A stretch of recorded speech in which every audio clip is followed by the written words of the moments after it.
અમદાવાદ શહેર cyber crime branch નાઓ દ્વારા શ્રદ્ધાદીપ complex Shastrinagar બ્રિજના નાકે Naranpura ખાતે એક બાતમીના આધારે માહિતીના આધારે તપાસ કરતા તે જગ્યાએ રાજદીપ ભરતસિંહ ગોહિલ નામનો ઈસમ મળી આવેલો હતો અને તેની પાસેથી 422 ગ્રામ હાઇબ્રિડ ગાંજો મળી આવતા તેની પાસે પાસ પરમિટ ન હોય પીએસઆઈ સાયબર ક્રાઇમના પીએસઆઈ પીએ હિરપરા નાઓની ફરિયાદના આધારે પોલીસ ઇન્સ્પેક્ટર પટેલ નાઓએ આ ગુનો દાખલ કરી આવેલો છે અને સદર ગુનાના કામે આરોપીની ધરપકડ કરી અને આગળની તપાસ સ્પેશિયલ ઓપરેશન ગ્રુપ અમદાવાદ શહેરનાઓને સોંપવામાં આવેલી હતી અને આ ગુનાના કામે આરોપીને કોર્ટમાં સમય મર્યાદામાં રજૂ કરી આગળની તપાસ કરવામાં આવી રહેલ છે.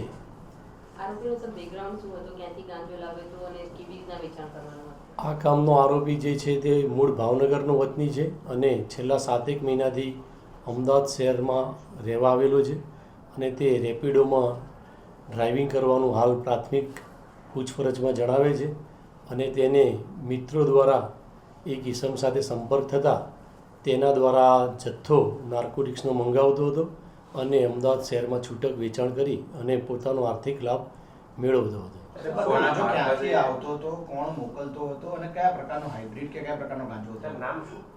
હાલમાં જે આ ગાંજો છે એ હાઇબ્રિડ ગાંજો છે અને તે વિદેશથી આવતો હોવાનું પ્રાથમિક દ્રષ્ટિએ જણાઈ આવેલી છે અને આની જે મોડેસ ઓપરેન્ડી છે તેની તપાસ હાલમાં કરવામાં આવી રહેલી છે અને ઈસમ જે છે એ અજય નામનો ઈસમ હતો અને તે સંપર્કમાં હતો અને માહિતી આપતો હતો અને એ આખી તપાસ ચાલુ છે અને આગળ તપાસ પૂર્ણ થઈથી આગળની વિગત આપને જાહેર કરવામાં આવશે.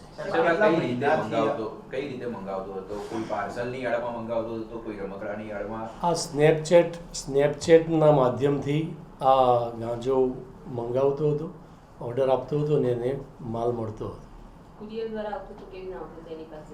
હાલમાં તપાસ ચાલુ છે. કેવી રીતે બધી આગળ તપાસ થશે ત્યારબાદ આગળની માહિતી આપવામાં આવશે. આશરે 3-4 મહિનાથી કરતો હતો અને 4 વખત આ ગાંજો મંગાવેલાનું પ્રાથમિક તપાસમાં જણાઈ આવે.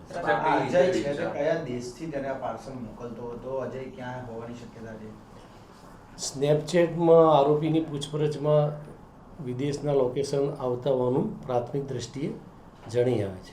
સર, આરોપી કેવી રીતે વેચાણ કરતો હતો? મતલબ કોઈ છૂટક વેચાણ કરતો હતો? પર્ટિક્યુલર આનો વર્ગ, ખરીદનાર વર્ગ કઈ જગ્યાનો હતો? એ મિત્ર વર્તુળમાં જે આના બંધાણી હોય તે નાના માત્ર જથ્થામાં મંગાવી અને તે લોકોને બંધાણી હોય મિત્ર વર્તુળ કે પરિચય એકબીજાના તે લોકોને નફો ચડાવી અને વેચાણ કરતો હોવાનું પ્રાથમિક દ્રષ્ટિએ જણાઈ આવે છે. સર, આરોપીનું નામ શું છે? એ શું ભણી છે અને કેવી રીતના આના લતે ચડ્યો? કેવી રીતના આ ધંધામાંથી આવ્યો? આ જે આરોપી છે એ રાજદીપ ભરતસિંહ ગોહિલ જે છે એ અમદાવાદમાં આવેલો અને ત્યારબાદ તેને આવા બંધાણી મિત્રો મળતા અને સંપર્કમાં આવતા તેણે પણ આ પ્રવૃત્તિ ચાલુ કરી દીધેલાનું પ્રાથમિક દ્રષ્ટિએ જણાઈ આવે છે. સાહેબ, આરોપીને એવી શું જરૂર પડી કે અમદાવાદમાં રેપિડો ચલાવવાની સાથે ત્યાં ગાંજાના ધંધામાં લાગ્યો? થોડા સમય પહેલા એને પ્રેમ લગ્ન કર્યા હોવાનું પણ સામે આવ્યું છે. પરિવારથી અલગ રહે છે, પરિવાર સાથે રહે છે. વિગત શું છે?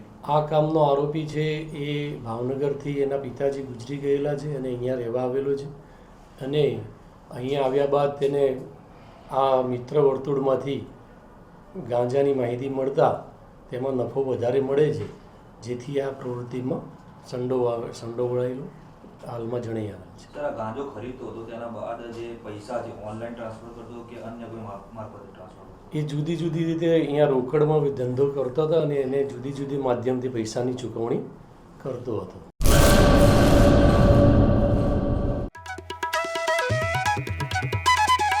ઓમ સાંઈ દાડમ નર્સરી સરકાર માન્ય નર્સરી બાગાયત ખેતી કરતા ખેડૂતો માટે ખુશખબર. દાડમની ખેતી માટે ઉત્તમ છોડ મેળવવાનું સ્થળ એટલે ઓમ સાંઈ દાડમ નર્સરી. દાડમના સિંદૂરી ભગવા અને સુપર ભગવા છોડ હાજર સ્ટોકમાં. સારી ગુણવત્તાના બિયારણમાંથી તૈયાર કરવામાં આવેલા દાડમના છોડ મેળવવા અવશ્ય એકવાર મુલાકાત કરો. કચ્છ ગુજરાતમાં કોઈ પણ સ્થળે ડિલિવરી કરી આપવામાં આવશે. ઓમ સાઈ નર્સરી, અસ્તગામ, તાલુકો રાહાતા, જિલ્લો અહમદનગર, મહારાષ્ટ્ર. સંપર્ક જિગ્નેશ સેંગાણી 8469693569 તેમજ 999585263668. અર્પિત પટેલ 7041389359 તેમજ 9586383685.